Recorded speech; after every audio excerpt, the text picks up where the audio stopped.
আপনাদের এই দাওয়াতকে এই ছাড়া বাংলাদেশে কোনো বৈধ এই সাহেবের কোনো তাবলিগে দাওয়াতের লোক আমরা উঠতে দেব না, কারণ সে যে আসলে গোমরা এটার প্রমাণ আমরা বারবার পেয়েছি। কি বলে কথা ঠিক না?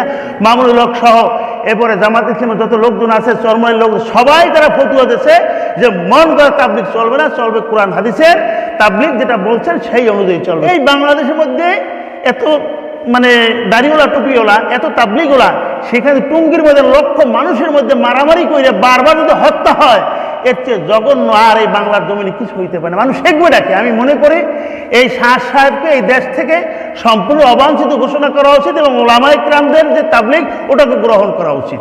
আমি মনে করি এই হত্যাযজ্ঞ এই সাহেবের সাথে যারা আপনার জড়িত আছেন, তাবলিগে সাহেব, ওরা তার নিজের মন গড়া এইটা আপনারা পরিত্যাগ করেন। যদি না করেন তাহলে কিন্তু সেখানে রক্তাক্ত হইল, মারামারি হইল, এটা কি আমরা চাই?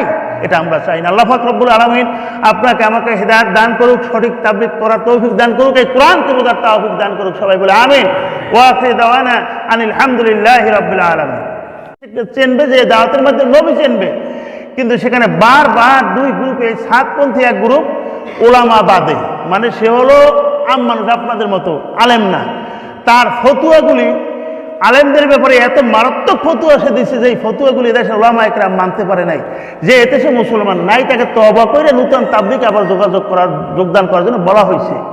এইটা নিয়ে বিগত দিনে মাইল হয়েছে একবার। এই দাওয়াতে তাবলীগ ভালো জিনিস না খারাপ? ভালো না? কিন্তু বিগত দিন থেকে আমরা দাওয়াতে তাবলীগ আমি খুব পছন্দ করতাম। এই বছরে এই টুঙ্গিতে যে দাওয়াতের মাধ্যমে মানুষ হেদায়েত হবে, যে দাওয়াতের মাধ্যমে মানুষ নামাজি হবে, যে দাওয়াতের মাধ্যমে মানুষ দ্বীন শিখবে, যে দাওয়াতের মাধ্যমে